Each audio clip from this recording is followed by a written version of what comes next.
A word now that some groups supporting Hillary Clinton are organizing to try and weaken Donald Trump ahead of his anticipated showdown with Mrs. Clinton in the general election. Among their plans, trying to discredit Mr. Trump's business background with voters and organizing anti-Trump rallies at the Republican National Convention this summer in Cleveland and marches in major cities. Karine Jean-Pierre is a Democratic strategist, and Ian Pryor is a Republican strategist and communications director for American Crossroads. Thank you both for joining us. Hi, Heather. So, Karine, I'll start with you. Will this work? It hasn't worked so far from Republicans. Great question, Heather. Well, the first thing that I have to say is don't bark. No more barking. If you have to bark, do it in private. Certainly do not do it in public. Look, when it comes to Donald Trump, you have to play by the rules of the playground. Do what your mother told you to do, right? When a bully makes fun of you, you just walk away and leave the bully there standing looking silly. Democrats will lose if they play a race to the bottom. They will. You know, if we go out and call him a womanizer, he's going to call her enabler.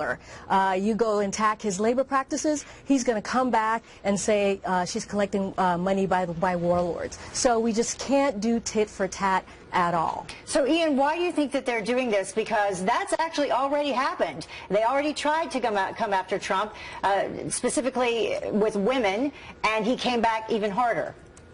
Yeah, well, I think it shows that despite some of the bluster that you're hearing from Democrats, they really are scared of a Donald Trump candidacy. Look, he's bringing out voters that we haven't seen since, well before 2008. I think turnout is up 7 million amongst Republicans and down 4 million amongst Democrats.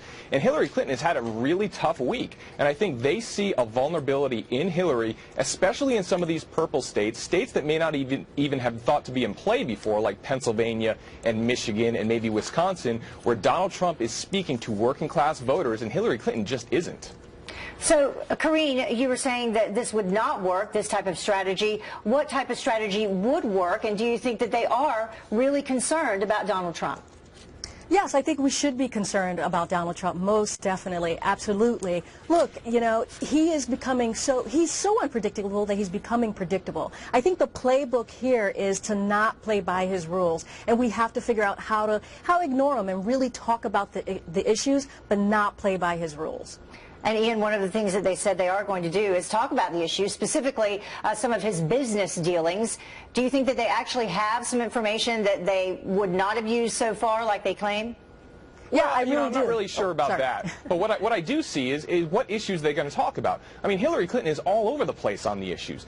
She was for TPP, now she's against TPP. She was for NAFTA, now she's against NAFTA. She was, adamantly against illegal immigrants, and now she's hoping that they'll all someday be able to vote for her. The bottom line with Hillary Clinton, at this point, it looks like, she was built in a polling firm in a basement in Washington, D.C. She has no strong convictions. The only convictions she has is what her consultants tell her to do that'll get her elected to be president. And it's going to be tough to draw a contrast with Donald Trump when you don't have strong convictions of your own. This does seem to be the year of the anti-establishment, and Karine, she's been in Washington. She worked with President Obama. She was, part of Washington when Bill Clinton was in Washington. How does she escape that? Is it just the negative ads against Trump that will differentiate her?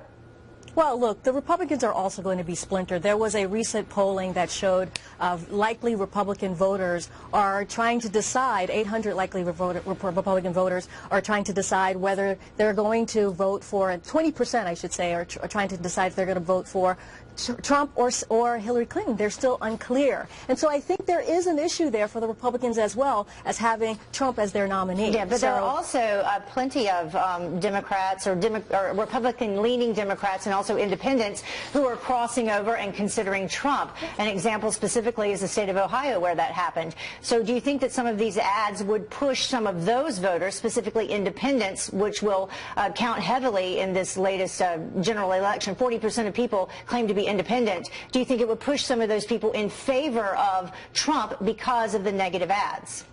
I hope so. I mean, that's the hope. I mean, the last 6 months, there hasn't been a lot of strong attacks, negative attacks on Trump. We kind of let that go. The Republicans let that go for a very long time. So now we got to refocus, settle, really focus on Trump and go negative on him, these outside groups that are clearly supporting Hillary Clinton, and we need to do that. There's no other way to do it. She can't do it. She can't do it at all, but the outside groups can. So Ian, we'll see. Yeah, Ian, do you think this could benefit the other two who are still in the race, either Kasich or Cruz?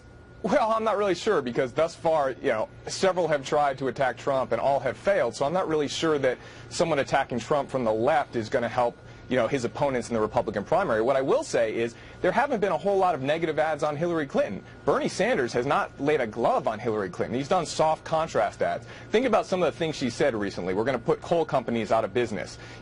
Eastern Ohio, Western Pennsylvania, that's not going to play very well. And you combine that with her anti-fracking stance, people are going to be paying $300 a month electric bills. So those are some negative ads that Donald Trump may be able to use to get at her in some of these important swing states. But the goal, Karine, you saying, would be for these super PACs or these other groups to present those ads to keep their candidate, Hillary, directly out of the fray. That's right. All right. That's right. That's right. Thank you both for joining us. Karine, Ian, have a great weekend. Thank you. You too.